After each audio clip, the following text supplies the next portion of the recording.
Bonsoir. Bonsoir. Merci d'avoir accepté notre invitation. Un premier sondage ce matin vient d'être dévoilé par IFOP en région centre. Vous êtes crédité de 8% derrière le MoDem et derrière Europe Écologie et le Front National. Pour vous, c'est un bon score? En tout cas, c'est une bonne base de départ. Marc Fesneau, c'est un des plus prometteurs, un des plus jeunes et un des plus prometteurs de nos candidat dans la France entière. C'est un garçon à qui je vois un avenir politique très important. Et en même temps, c'est quelqu'un de très enraciné. Il est maire de la commune de Marchenoir, il est président de la communauté de communes. C'est vraiment quelqu'un de très... Et puis il est passionné, passionnant.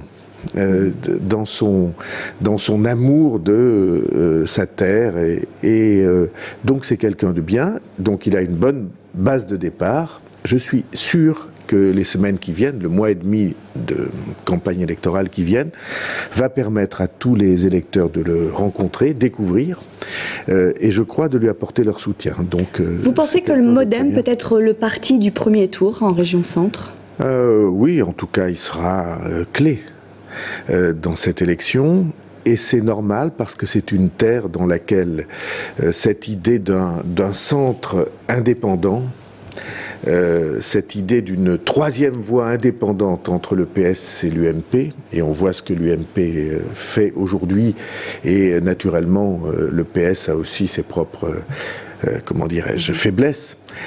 Et donc, cette idée d'une troisième voie indépendante est une idée qui répond bien à la région. Sans jeu de mots, oui. Centre et région centre. Mais c'est une idée qui va bien à cette région. C'est une région d'équilibre. Alors justement, pour ces régionales, vous souhaitez quoi? Appliquer en termes de projet, appliquer votre projet humaniste? Voilà, c'est exactement ça. Je crois que les régionales devraient être des élections régionales.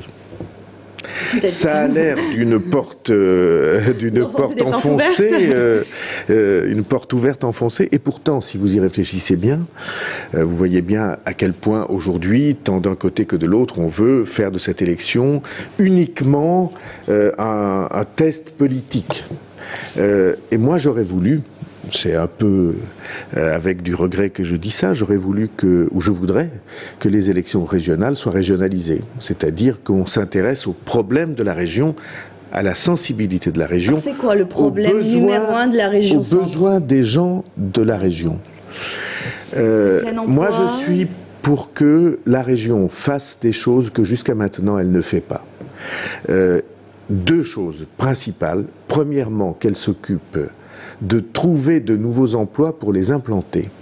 Parce que jusqu'à maintenant, on a vécu le temps des délocalisations. En termes vulgaires, on pourrait dire tout fout le camp. Tout s'en va. L'activité industrielle, les menaces sur l'agriculture, dont on a parlé cet après-midi, tout ça, ça fait de vastes déménagements d'emplois.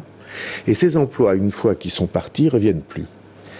Or, c'est pour moi le problème principal. Il y a un deuxième problème qui est extraordinairement lourd, même si on ne s'en aperçoit pas, c'est tout ce qui touche à l'égalité des chances par l'éducation. Je vais prendre un exemple très, très simple, j'allais dire très bête.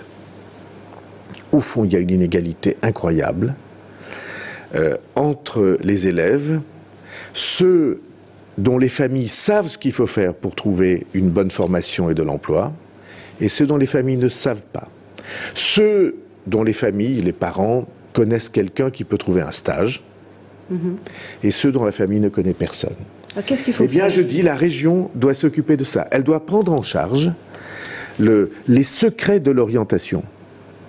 Je vais te dire un secret, devrait dire la région aux élèves. Je vais te dire comment on y arrive. Quelles sont les formations, les études qui conduisent à un emploi et quelles sont, hélas, celles qui conduisent à une impasse. Je vais te le dire à l'avance. Je vais te montrer quel chemin faut suivre. Je vais te faire découvrir des métiers, parce que personne ne les connaît aujourd'hui. Et je vais te trouver des stages. Moi, à Région. Nous, au lieu d'être une collectivité uniquement politique et lointaine, vous avez vu à quel point les électeurs ne connaissent pas les présidents de région. Eh bien, ça va être une collectivité de proximité. Et vous voyez que tout d'un coup, tout change. Si la région, ça cesse d'être politique uniquement avec des listes où on se dispute, parce que toutes les formations politiques se disputent. Effectivement, pour la constitution des listes. Et donc, au lieu d'être uniquement politique, uniquement avec des listes, ça devient un service. Ça devrait être, au fond, la collectivité locale de proximité la plus grande. Et nous, c'est ce que nous voulons faire. Aujourd'hui, François Bayrou, vous vous sentez plus proche de Martine Aubry ou de Nicolas Sarkozy? En tout cas, je ne suis pas proche de Nicolas Sarkozy. Parce que la politique qu'il mène, je crois que beaucoup de gens s'en rendent compte, et moi je l'ai dit depuis le début, depuis le premier jour. La politique qu'il mène est inspirée par des valeurs, entre guillemets, qui ne sont pas les nôtres. On l'a vu avec l'affaire Proglio, on l'a vu avec l'affaire de son fils, on l'a vu.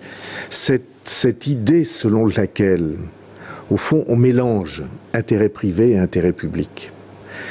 Cette manière de vouloir de verrouiller tous les postes de responsabilité de toutes les grandes entreprises, de toutes les grandes banques, avec des salaires mirobolants. Mais ça n'est pas la France, vous comprenez? Alors c'est lourd de dire ça, parce qu'au fond, la politique, au fond du fond du fond, une fois qu'on a dépassé les débats de personnes et même les programmes, au fond du fond, la politique, c'est quoi? C'est qu'est-ce que je transmets aux enfants? Qu'est-ce qui restera dans 10 ans de ce que nous faisons? Eh bien, je n'aime pas cette France entièrement dévouée à l'argent. Alors, juste une dernière question, vous me répondez par oui ou par non. Est-ce qu'on peut imaginer des accords au soir du premier tour avec, par exemple, en région centre, avec le Parti socialiste? On peut imaginer des accords, à condition que ce soit des accords respectueux et ouverts, respectueux de nos idées et de nos valeurs pour trouver des majorités régionales différentes. Avec l'UMP, franchement, étant donné le choix que Nicolas Sarkozy a fait, que cette élection soit un référendum pour soutenir la politique, selon moi, pas acceptable du gouvernement, ça me paraît difficile. Merci beaucoup François Bayrou d'être venu sur notre plateau.